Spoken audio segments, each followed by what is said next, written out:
Hi friends, welcome to AP cooking channel. టమాటా నిలువ పచ్చడి ఎండతో పని లేకుండా ఈజీగా ఎలా పెట్టుకోవాలో చూద్దాం. ఈ కొలతలతో టమాటా పచ్చడి చేశారంటే చాలా రుచిగా ఉంటుంది, అలానే ఎక్కువ రోజులు నిలువ కూడా ఉంటుంది. ఈ టమాటా పచ్చడి రైస్తోనే కాకుండా టిఫిన్స్లో కూడా చాలా రుచిగా ఉంటుంది.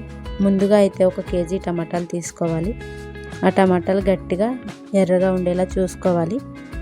ఆ తర్వాత టమాటాలను శుభ్రంగా కడిగేసుకోవాలి. కడిగేసుకున్న తర్వాత ఆ టమాటాలని పొడి క్లాత్ తీసుకుని తుడిచేసుకోవాలి. తుడుచుకున్న తర్వాత ఫ్యాన్ గాల్లో ఆరబెట్టుకోవాలి. తర్వాత 2 పెద్ద సైజు నిమ్మకాయలంత చింతపండు తీసుకోవాలి. అటు ఇటుగా అయితే 100 గ్రాములు ఉంటుంది. ఆ చింతపండుని పీచు కానీ పిక్కలు కానీ లేకుండా క్లీన్ చేసి పక్కన పెట్టుకోవాలి. తర్వాత మనం ముందుగా ఆరబెట్టుకున్న టమాటాలు ముక్కలుగా కట్ చేసి పక్కన పెట్టుకోవాలి. తర్వాత ఒక స్టవ్ మీద పెనం పెట్టుకుని దాంట్లోనే మనం ముందుగా కట్ చేసుకున్న టమాటా ముక్కలు అయితే ఉన్నాయి కదా, ఆ ముక్కలను అందులోనే వేసుకోవాలి. ముక్కలు వేసుకున్న తర్వాత ముందుగానే మనం క్లీన్ చేసి పెట్టుకున్న చింతపండు ఉంది కదా, చింతపండు కూడా దాంట్లోనే వేసేసుకోవాలి.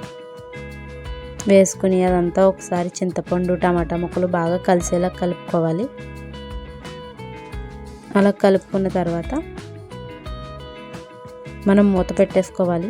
లో ఫ్లేమ్లో 20 మినిట్స్ మనం ఉడికించుకోవాలి బాగా. చూసారు కదా, 20 నిమిషాల తర్వాత తీస్తే ఎలా ఉందో, మెత్తగా పేస్ట్లా అయిపోయింది కదా. ఇంక మూత పెట్టుకోవాల్సిన అవసరం లేదు.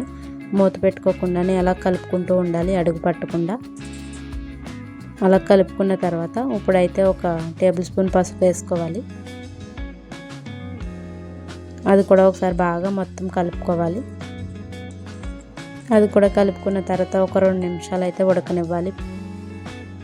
చూసారు కదా, టమాటా పేస్ట్ అయితే మనకు రెడీ అయిపోయింది. సేమ్ టమాటా పేస్ట్ అలా మెత్తగా అయిన తర్వాత అందులో అసలు ఎక్కడ వాటరే కనిపించట్లేదు. మొత్తం పేస్ట్ అయిపోయిన తర్వాత మనం పక్కన పెట్టేసుకోవాలి. చూసారు కదా, ముందుగా స్టవ్ మీద పెనం పెట్టుకోవాలి. తర్వాత 1 టేబుల్ స్పూన్ మెంతులు వేసుకోవాలి. వేసుకున్న మెంతుల్ని బాగా ఫ్రై చేసుకోవాలి. లో ఫ్లేమ్లో పెట్టుకుని ఎర్రగా ఫ్రై అయ్యేలా వేపుకోవాలి.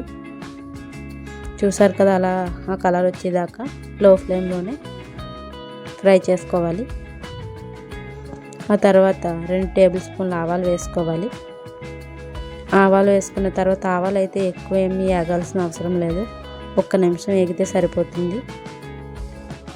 అలా 1 నిమిషం వేగిన తర్వాత మనం పక్కన పెట్టేసుకోవాలి. పక్కన పెట్టేసుకున్న తర్వాత చల్లారిన తర్వాత మాత్రమే అది మనం మిక్సీ పట్టుకోవాలి.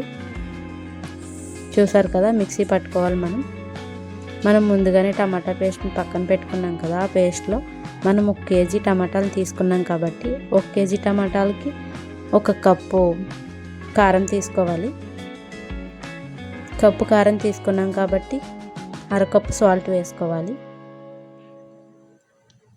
మనం ముందుగానే ఆడిపెట్టుకున్నాం కదా, మనం ముందుగా ఆడిపెట్టుకున్న పౌడర్ కూడా అందులో వేసుకోవాలి.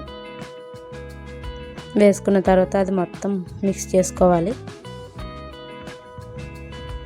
చూసారు కదా, అది మొత్తం అలా కలిపేసుకోవాలి.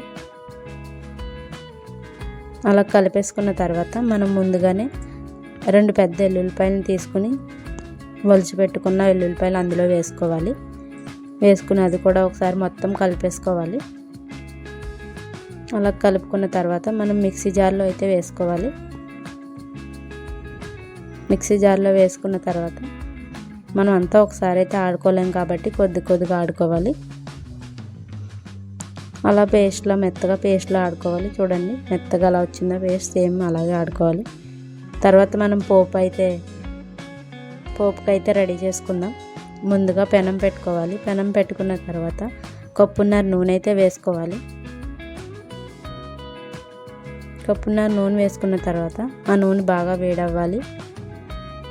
ఆ నూనె బాగా వేడైన తర్వాత 1 స్పూన్ ఆవాలు, 1 స్పూన్ జీలకర్ర, 2 స్పూన్లు మినపగుళ్ళు, 2 స్పూన్లు పచ్చెనపప్పు వేసుకోవాలి. అలా వేసుకున్న తర్వాత 3 ఎండుమిరగాయలు వేసుకోవాలి. ముందుగానే ఎల్లుల్లిపాయలను క్లీన్ చేసి పెట్టుకుని అవి కూడా వేసుకోవాలి. ముందుగా కడిగి ఆరబెట్టుకున్న కరివేపాకును కూడా తీసి వేసుకోవాలి. ఆ పోపు అంతా మనకి ఎర్రగా వేగాలన్నమాట. చూడండి, అలా పోపు మనం బాగా ఎర్రగా వేపుకోవాలి. ఎర్రగా వేపుకున్న తర్వాత చూసారు కదా మనకి ఎలా వేగుతుందో, సేమ్ అలాగే ఆ కలర్లో కల్లా వేపుకోవాలి. వేపుకున్న తర్వాత మనం ముందుగానే ఆడిపెట్టుకున్న పచ్చడి అయితే ఉంది కదా, ఆ పచ్చడిని అందులో వేసుకోవాలి. పోపులో ఆ పచ్చడి అందులో వేసుకున్న తర్వాత అది మొత్తం కలుపుకోవాలి. చూస్తున్నారు కదా, అది మొత్తం అలా కలిపేసుకోవాలి. అలా కలుపుకుంటూ ఒక 5 నిమిషాలు అలా ఉడకనివ్వాలి. స్టవ్ మీదే లో ఫ్లేమ్లో ఉడకనివ్వాలి బాగా. పచ్చడి అయితే మనకి రెడీ అయిపోయింది. ఒక 5 నిమిషాలు అలా ఉడికితే మనకు పచ్చడి తొందరగా పాడవదు. చూసారు కదా ఆయిల్ అంతా పచ్చడికి ఎలా పట్టేసుకుందో. టమాటా పచ్చడి అయితే రెడీ అయిపోయింది. ఒకసారి